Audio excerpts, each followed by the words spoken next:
Naughty world की family में आपका वेलकम है। लाइक कीजिए, शेयर कीजिए और सब्सक्राइब कीजिए और बेल आइकन को प्रेस कर दीजिए और कमेंट करना ना भूलें और नई नई कहानी का आनंद लें।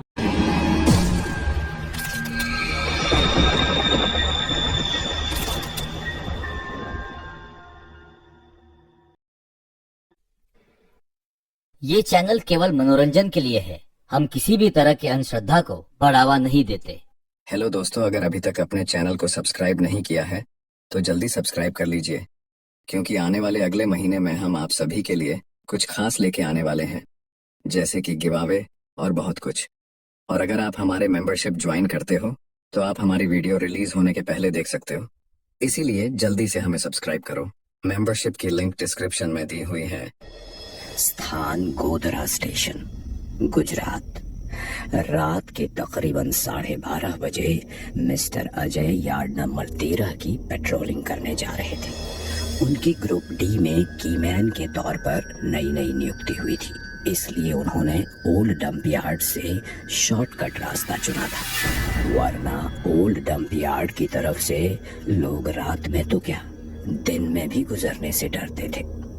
मिस्टर अजय ने चारों तरफ देखते हुए अपने आप से कहा, पता नहीं लोग इधर से क्यों नहीं आते जाते। ना लाइट्स, ना कोई सुविधा। ये तो भला हो बेचारे उस गार्ड का जिसने मुझे ये शॉर्टकट बताया। ओल्ड डंप यार्ड पूरी तरह से वीरान पड़ा था, जहां पुरानी हो चुकी बोगियों के साथ साबरमती एक्सप्रेस की वो बोगी भी रखी थी जिसे सालों पहले गोधरा स्टेशन पर जला दिया गया था। मिस्टर अजय उसी मनहूस बोगी के बगल से होते हुए गुजर रहे थे कि तभी उन्हें एहसास हुआ जैसे किसी ने बोगी की खिड़की से हाथ निकालकर उनके कंधे पर रख दिया। मिस्टर अजय ने चौंकते हुए देखा, वो सचमुच एक पंजा था, बिल्कुल जला हुआ। उसने मिस्टर अजय की शर्ट को कसकर पकड़ लिया। मिस्टर अजय घबराकर उस बोगी की खिड़की में देखते हुए चिल्लाए, कौन है? कौन है? छोड़ो मुझे, छोड़ो। मिस्टर अजय की निगाहें जैसे ही उस खिड़की के अंदर गई, उनकी सांसें हलक में ही अटक गईं। एक बुरी तरह जली हुई औरत ने उन्हें पकड़ रखा था और मरमराती हुई आवाज में बोल रही थी, हमें आजाद कर दे, मुक्ति, मुक्ति दे हमें। तभी देखते ही देखते पूरी बोगी अंदर से आग की लपटों में घिर गई, जिसमें कई सारे काले साए चीखते चिल्लाते और जलते हुए नजर आ रहे थे। उस औरत के हाथ से होती हुई आग की लपटें मिस्टर अजय के शर्ट में भी लग चुकी थी। उन्होंने चीखते हुए अपने आप को उस हाथ से छुड़ाया और मेन केबिन की तरफ भागे। उनके शरीर पर कहीं भी आग नहीं लगी थी, फिर भी वो चिल्ला रहे थे, बचाओ, बचाओ, बचाओ, आग, आग, मैं जल रहा हूँ, बचाओ, बचाओ, बचाओ, जल रहा हूँ मैं। मिस्टर अजय को भ्रम हो रहा था जैसे वो आग में जल रहे हों। अपने कपड़े फाड़ते हुए वो बदहवास मेन केबिन की तरफ भागते जा रहे थे। डर और हादसे की वजह से उन्हें इतना भी ध्यान नहीं रहा कि वो रेलवे लाइन की मेन पटरियों पर दौड़ रहे थे। मिस्टर अजय एक लाइन को क्रॉस कर ही रहे थे, तभी सामने से आती हुई राजधानी एक्सप्रेस ने उन्हें एक जोरदार टक्कर मारी। एक खतरनाक चीख के साथ उनके शरीर के पर खच्चे उड़ गए। ओल्ड डंप यार्ड के अंधेरे कोने में एक साया खड़ा नजर आ रहा था, जो मिस्टर अजय की इस हालत पर ठहाके मारकर हंस रहा था।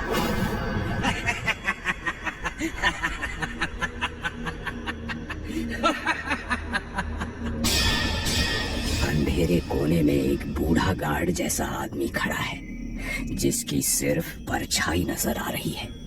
वो इस नजारे को देखकर हंस रहा है।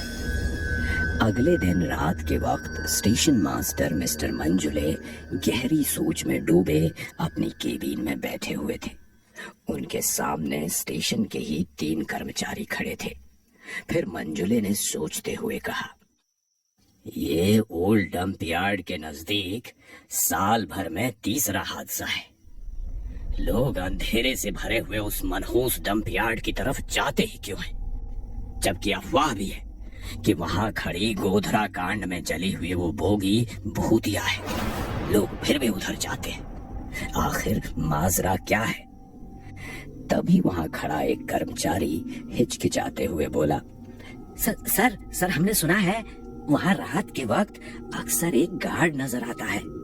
कौन है, किस शिफ्ट का कर्मचारी है, किसी को नहीं पता। सुना है लोगों को उधर से जाने का रास्ता वही बताता है सर। वहां खड़े दो और कर्मचारी एक साथ बोल पड़े, हाँ सर, हमने भी किसी ऐसे रहस्यमयी गार्ड के बारे में सुन रखा है। मिस्टर मंजुले खामोशी से केबिन की खिड़की से बाहर डंप यार्ड में पड़ी साबरमती एक्सप्रेस की उस मनहूस बोगी को घूर रहे थे। इस घटना को कुछ रोज गुजर गए। गोधरा स्टेशन से सटा हुआ एक मोहल्ला, जहां नयन, नीरज और दीपक रूम रेंट पर लेकर पढ़ाई करते थे। एक दिन नयन के बर्थडे पर दीपक ने प्लान बनाया कि वो उसका बर्थडे बिल्कुल अलग तरीके से मनाएंगे। गोधरा कांड में जली हुई उस बोगी के अंदर वीडियो बनाते हुए, ताकि उनके वीडियो पर अच्छे खासे व्यूज आए। सारी तैयारियां कर ली गई। रात का घना सन्नाटा, गोधरा स्टेशन का डंप यार्ड अंधेरे में डूबा हुआ बिल्कुल वीरान पड़ा था। डंप यार्ड जहां गाड़ियों के टूटे फूटे डिब्बे के साथ वो भूतिया बोगी भी रखी है, कुत्तों के रोने की आवाज आ रही है। यार्ड से कुछ ही दूरी पर स्टेशन की बाउंड्री है, जिसमें एक बड़ा सा होल है, जिसके अंदर से तीनों अंदर आते हैं। बाउंड्री के उस पार शहर है। दीपक, नयन और नीरज चोरी छिपे ओल्ड डंप यार्ड में दाखिल हो चुके थे। वो तीनों रोमांचित थे। उन्होंने उस जली हुई बोगी के अंदर घुसकर केक काटते हुए वीडियो बनाना शुरू किया। तो वेलकम गाइस, इस समय हम मौजूद हैं गोधरा कांड में जली हुई उस बोगी में, जिसे हॉन्टेड समझा जाता है। और अब यहाँ होने वाले एक्सपीरियंस हम आपसे शेयर करेंगे। हम यहाँ नयन का बर्थडे सेलिब्रेट करने के लिए आए हैं। नयन केक काट रहा था और दीपक ये सारी बातें बोलता हुआ वीडियो शूट कर ही रहा था कि तभी उसके फोन की स्क्रीन पर सब कुछ चलता हुआ नजर आया। वो घबरा गया, क्योंकि असल में वहां ऐसा कुछ भी नहीं हो रहा था। उसने रिकॉर्डिंग रोककर दोबारा से शूट करना शुरू किया। इस बार उसे स्क्रीन पर नयन के पीछे खड़े कुछ लोग दिखाई दे रहे थे, जो कि पूरी तरह से जले हुए थे। घबराहट में दीपक के हाथ से फोन छूट कर गिर गया। पूरी बोगी में अंधेरा हो गया। तभी बोगी की दीवारें जलने लगी, जिसे देखकर तीनों जोर जोर से चीखने लगे। तीनों बोगी के दरवाजे की तरफ भागे। तभी उन्हें एहसास हुआ जैसे किसी ने उन्हें पकड़ रखा हो। उन्होंने देखा ये कुछ जले हुए साए थे जो बोल रहे थे, जल रहे हैं, हमें मुक्ति चाहिए, मुक्ति।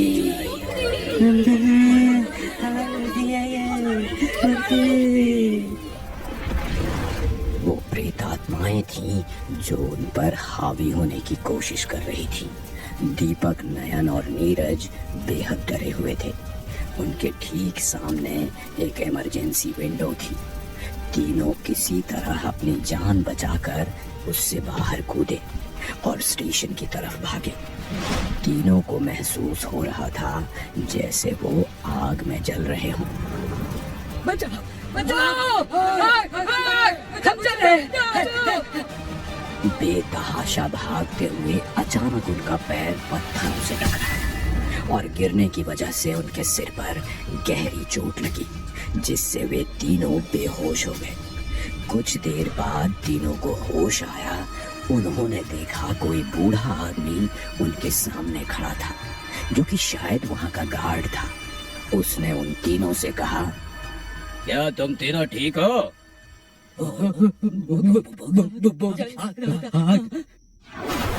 डर के मारे उनके मुंह से आवाज नहीं निकल रही थी। बूढ़े ने फिर कहा, तुम काफी डरे हुए लग रहे हो। घबराओ मत, मेरे साथ आओ इधर मेरी केबिन में। वहाँ तुम्हें कोई खतरा नहीं। तीनों उस गार्ड के साथ केबिन की तरफ चल दिए। केबिन के अंदर गार्ड के सामने तीनों बैठे थे। उन्हें सिर पर चोट लगी थी। गार्ड उन्हें बता रहा था, ये घटना उस मनहूस दिन यानी 27 फरवरी 2002 को घटी थी।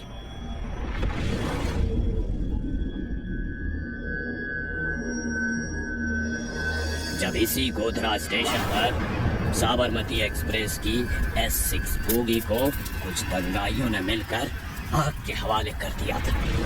बोगी के दरवाजों को बाहर से बंद कर दिया था, जिस वजह से कुल 59 लोग उस बोगी में जलकर मर गए थे। ये घटना मेरी आंखों के सामने घटी थी। बाद में उस बोगी को इसी स्टेशन के डंप यार्ड में लाकर खड़ा कर दिया गया।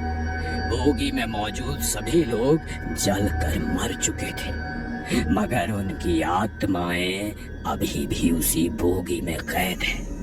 और जो भी रात के वक्त उस बोगी के नजदीक या उसके अंदर गया, कभी जिंदा नहीं लौटा। फिर दीपक, जो कि अभी तक डरा हुआ था, उसने हैरानी से सवाल किया, मगर अंकल, हम तो वहाँ से जिंदा बचकर निकल आए और आप भी तो यहाँ अकेले रहते हैं, फिर आप कैसे जिंदा हैं? तुम लोगों से किसने कहा मैं जिंदा हूँ? सालों से अपने साथियों के साथ मैं भी यहाँ कैद हूँ। उन तीनों के देखते ही देखते उस गार्ड का चेहरा पूरी तरह बदल गया। अब वो किसी शैतान सा नजर आ रहा था, जिसे देखकर तीनों की रूह कांप उठी। उस केबिन से तीनों निकले और जिधर से आए थे उधर ही भागने लगे। वो बाहर निकलना चाहते थे। भागते हुए तीनों उसी जगह पहुंच गए जहां वे अभी थोड़ी देर पहले गिरकर बेहोश हुए थे। और वहां का नजारा देखकर उनका शरीर बर्फ की तरह जम गया। सामने उन तीनों की जली हुई लाशें पड़ी थी। तीनों वो नजारा देखकर सन्न रह गए। तभी उन्हें किसी के ठहाकों की आवाज सुनाई दी।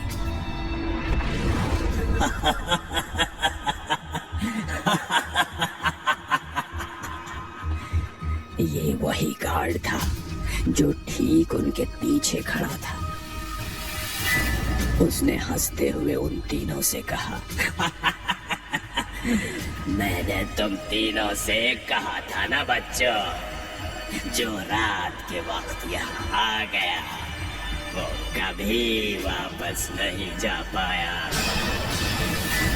गार्ड ने उन तीनों की रूहों को ले जाकर उसी बोगी में हमेशा हमेशा के लिए कैद कर दिया। अगली सुबह मिस्टर मंजुले और रेलवे के कुछ और कर्मचारी उस यार्ड के पास मौजूद थे। उनके सामने दीपक, नयन और नीरज की लाशें पड़ी हुई थी। मिस्टर मंजुले हैरानी से ये नजारा देख ही रहे थे कि तभी उनके सामने एक कर्मचारी आता हुआ बोला, सर, आप मानो या ना मानो, ये सब उसी रहस्यमयी गार्ड का किया धरा है। मगर वो रहस्यमयी गार्ड आखिर है कौन? तभी ग्रुप डी का एक बूढ़ा कर्मचारी आगे आता हुआ बोला, सर, उसका नाम भुक्खल था। आज से 20 साल पहले वो इसी स्टेशन पर गार्ड था। जब 2002 में स्टेशन पर वो दुर्घटना घटी थी, तब उसने उन दंगाइयों का साथ दिया था, मगर उसे उसकी करनी का फल उसी वक्त मिल गया। दंगे में वो भी मारा गया था और कहते हैं उसकी रूह आज भी उस बोगी के इर्द गिर्द भटकती है, जो लोगों को गुमराह करके उनकी जान ले लेती है। सर, उस बूढ़े कर्मचारी की बातें सुनकर मिस्टर मंजुले के साथ साथ सभी हैरान थे। बाद में सरकार से सिफारिश करके ओल्ड डंप यार्ड की पूरी तरह से घेराबंदी कर दी गई। अब वहां किसी के भी आने जाने पर पूरी तरह से मनाही है। मगर देखने वाले बताते हैं वहां मिस्टर अजय, दीपक, नयन और नीरज के साथ साथ वो गार्ड भी रात के वक्त नजर आता है।